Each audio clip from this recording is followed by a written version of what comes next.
Hello students, today I am going to discuss ND 2005 English question paper, and that question paper is called GAT General Ability Test. So in this video we will understand how to improve sentence, and this portion is called sentence improvement. So moving to the questions. So that portion is called sentence improvement, and I would like to tell you before this portion I have already covered spotting errors, and that spotting error is the part A, and I have already discussed, and the same level of the video I have already uploaded. So moving to 16, the question says, although India is still by far poor country, it can become rich in its natural and human resources are fully utilized. So if you just see, there is an error related to a word like far by. So far by or by far, there is no such kind of word.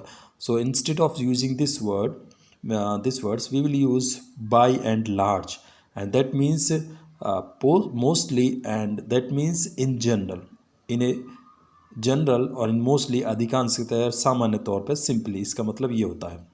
तो इसमें जो option होगा वो option होगा B. तो B will be the correct option over here. Moving to question number 17, the more they earn the more they spend. Okay, देखिए question के अंदर में ही मैंने आपको पढ़ते समय बोल दिया, क्योंकि द मोर ही हमेशा दोनों बार, जितना ज़्यादा वो कमाएंगे जितना ज़्यादा वो खर्च करेंगे. तो यहाँ पे ऑप्शन जो करेक्ट होगा, the more they earn the more they spend, section C में ही है. कई बार होता क्या है कि आपको जब आप पढ़ रहे होते हैं तो ऑटोमेटिकली वो रिदम में आ जाता है, ठीक है. तो the more they earn the more they spend, तो एक्चुअली में रियल में यही बनता है. तो द मोर जो है वो दोनों टाइम में आएगा. अगर आप इसको पहले लगा दें तब एरर हो जाती है, और बाद में ना लगाएं तब एरर हो जाती है. कई बार क्या पहले ना लगाएं और बाद में लगा दें तब भी एरर काउंट की जाती है.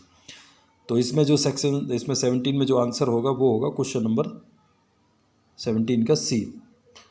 मूविंग टू 18 में चलते हैं. देखिए 18 में आएंगे, but in all these cases conversion from one skill to another is easy because skills have well formulated.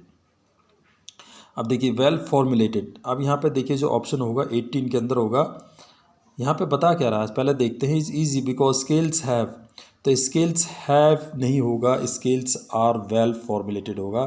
तो ऑप्शन 18 का ऑप्शन है बी.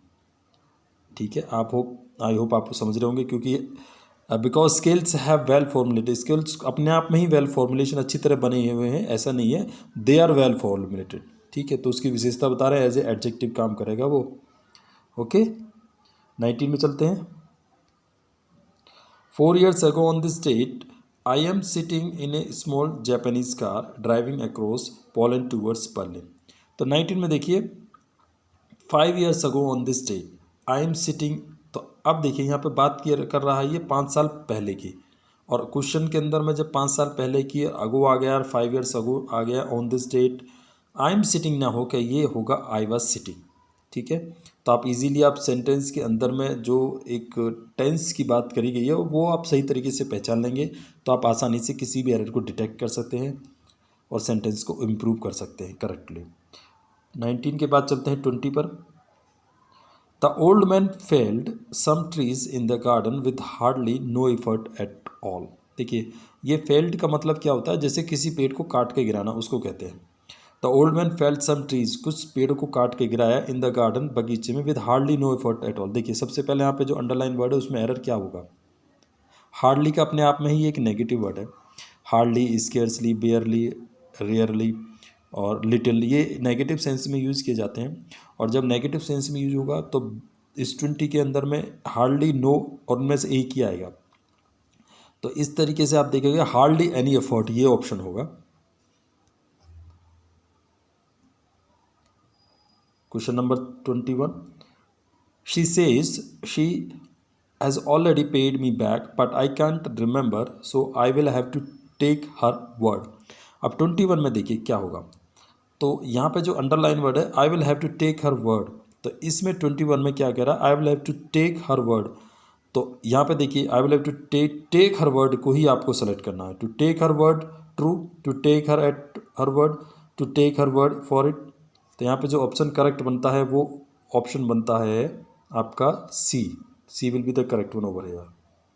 आई होप आपको ये समझ में आ रहा होगा। 22 पे चलते हैं। 22 क्या कह रहा है? The workers are hell bent at getting what is due to them. तो 22 के अंदर में क्या कह रहा है? Hell bent on getting, hell bent for getting, hell bent to getting.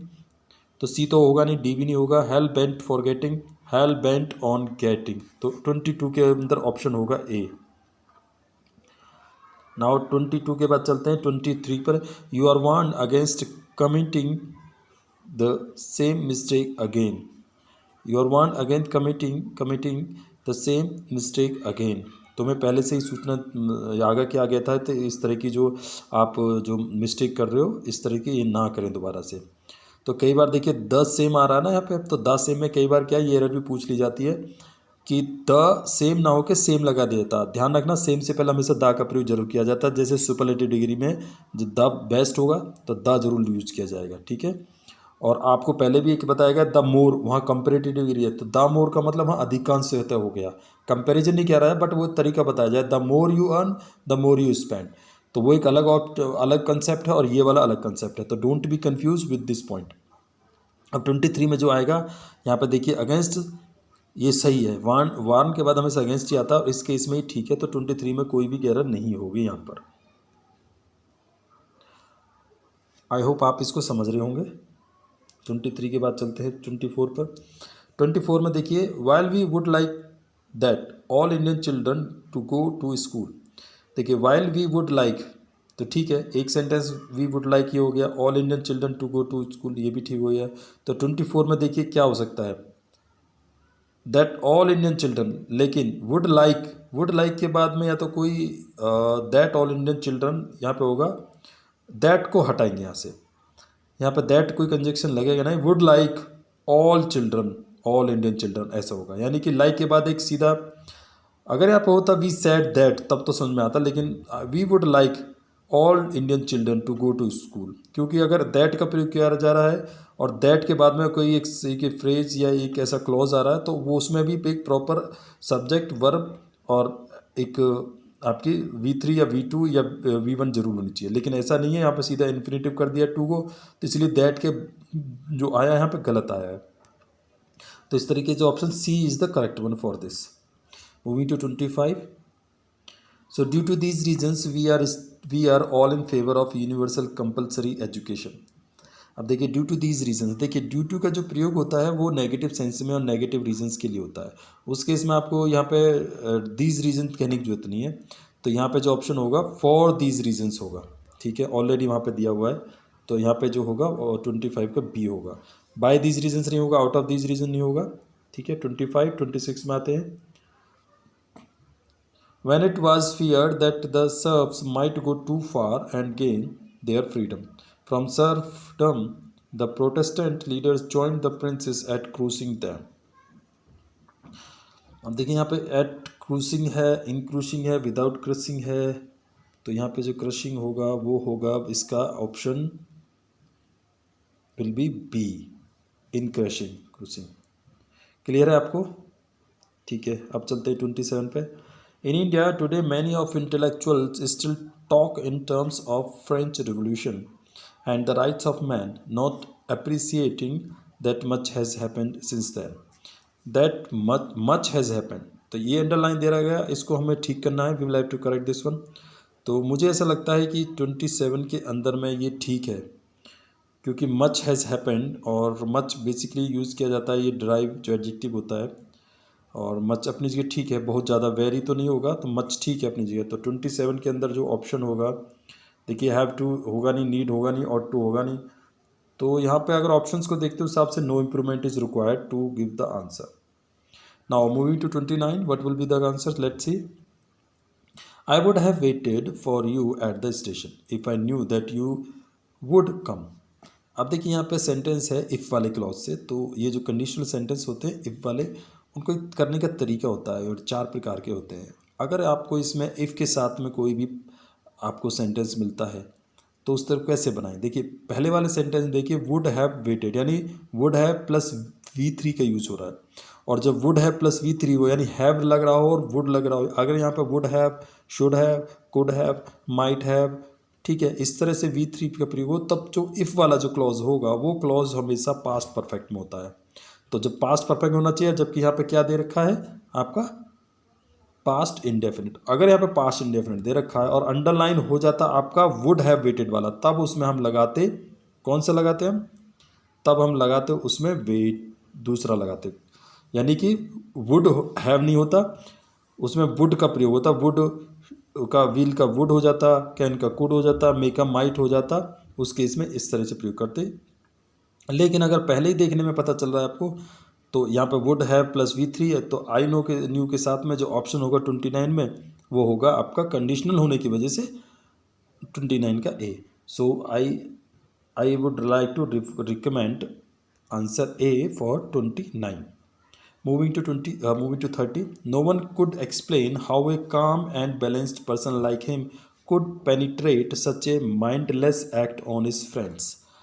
अब देखिए पेनिट्रेट यानी इसमें 30 में कौन सा वर्ड आएगा, देखिए ओके। पेनिट्रेट, बेसिकली पेनिट्रेट का मतलब होता है किसी चीज़ को आप भेद रहे हैं या उसमें कुछ चीज़ घुसा रहे हैं, ठीक है, तो भेदना किसी चीज़ को, ठीक है, पार्ट्स बोल देते हैं इसको। ऑप्शन है तो परपिचुएट का मतलब होता है किसी की चीज़ को आप यादगार बनाना, मेकिंग ए थिंग मेमोराइज, ठीक है, मेमोरेबल, ठीक है, अंडरस्टैंडेबल, तो ये उसका ऑप्शन हो गया। और पर्सिपेट का मतलब होता है जैसे कुछ चीज़ को समय से प्रिसिपिटेट का मतलब होता है कोई चीज़, जैसे देखिए प्री से पता पड़ रहा है, प्रीसिपिटेट यानी कोई चीज़ समय से पूर्व घटित होना या होने देना या उसको अलाउ कर देना, किसी चीज़ को पहले कराने, प्रीपोन करना, इस चीज़ को पहले से बाद में है उस चीज़ को पहले करना। अब देखिए तीनों चार ऑप्शनों को देखने के बाद में तो 30 का जो ऑप्शन लग रहा है मुझे ये परपिट्रेट होगा, और परपिट्रेट जो 30 का बी ऑप्शन है यही इसका करेक्ट लग रहा है, क्योंकि परपिट्रेट का मतलब होता है कोई आप पाप करना, अपराध करना, ठीक है, या आप कुछ चीज़ गलत करना, ठीक है, तो इसमें होगा could like him could perpetrate such a mindless act on his friends, ये आंसर होगा ना चाहिए इसका, ठीक है। आई होप आपको चीज़ें समझ में आ रही होंगी। अगर कोई दिक्कत है तो आप पूछ सकते हैं कमेंट सेक्शन में। This will be the option. Okay, thank you so much for this video. If you are new on this channel, you have option to subscribe this channel.